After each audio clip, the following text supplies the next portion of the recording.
তুমি কি আমাকে ভালোবাসো না? একটা দুইটা বছর নয়, 6-6টা বছর ধরে আমরা রিলেশনশিপে আছি। দেখো আমি তোমাকে প্রচন্ড ভালোবাসি, আমি তোমাকে ছাড়া অন্য কাউকে বিয়ে করতে পারবো না। আমাদের এই ভালোবাসা একটা আবেগ, মোহ, মায়া, আর বিয়েটা দুটি জীবনের একটা কঠিন বাস্তবতা। বিয়ের পরে আমি যখন আমার দায়িত্বগুলো যথাযথভাবে পালন করতে না পারবো, আমাদের এই ভালোবাসার তিক্ততায় পরিণত হবে স্নেহা। কিচ্ছু হবে না, আমি তোমার পাশে থেকে তোমার সংসারের অভাবকে নিজের সাথে মানিয়ে নিব। তোমার বাবা মা আমাদের এই বিয়েটা কোনোদিনও মেনে নিবে?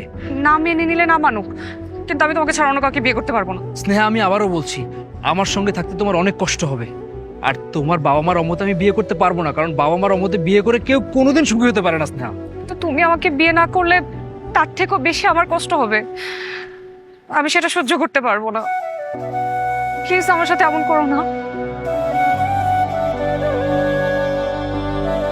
ঠিক আছে, তুমি যে তোমাকে বিয়ে করবাই না, তাহলে আত্মহত্যা ছাড়া আমার কাছে আর কোনো উপায় নেই।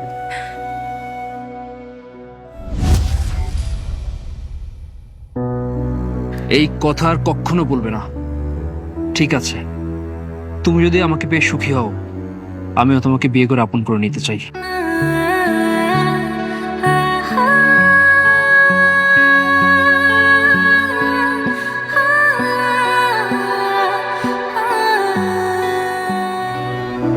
ভাবি, আসসালামু আলাইকুম। ভালো আছেন? সেদিনের পর থেকে আপনি আমাদের বাসায় আসছেন না, আমার সাথে কথাও বলছেন না। আমি তো আপনার সাথে খারাপ ব্যবহার করিনি, তারপরে যদি কোনো কারণে রাগ করে থাকেন তাহলে আমি খুবই দুঃখিত। ভাবি, আপনি এভাবে জোর জবরদস্তি করে কেন কথা বলতে চাইছেন আমার সাথে?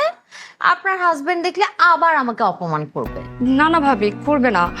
আসলে শায়ন ওই দিন রাগের মাথায় আপনার সাথে খারাপ ব্যবহার করেছে, কিন্তু বিশ্বাস করেন পরে ও ওর ভুলটা বুঝতে পেরেছে, কিন্তু লজ্জায় আপনার সামনে আসতে পারেনি। এরকম মানুষ আমার সামনে আসার কোনো দরকার নেই ভাবি। ভাবি, আমার আপনার একটা হেল্প প্রয়োজন ছিল। না না না, I am really very sorry ভাবি, আমি আপনার কোনো হেল্প করতে পারবো না। আপনার হাজবেন্ডের মতো এরকম হায়ার এডুকেটেড পার্সনের ওয়াইফকে হেল্প করবো আমি? হ্যাঁ, আমার ঘাড়ে বাবা একটাই মাথা, আমি এটা হারাতে চাই না। ভাবি, রাগটা একটু কমান না। আপনি তো আমার সংসারের বিষয়ে সব কিছুই জানেন। আমার না একটা চাকরির খুব দরকার। আপনার বান্ধবীর চাচাতো ভাইয়ের বলেছিলেন না অনেক বড় কোম্পানি আছে, একটু কথা বলে দেখেন না, একটা চাকরির ব্যবস্থা করে দেন ভাবি। চাকরিটা আমার খুব দরকার।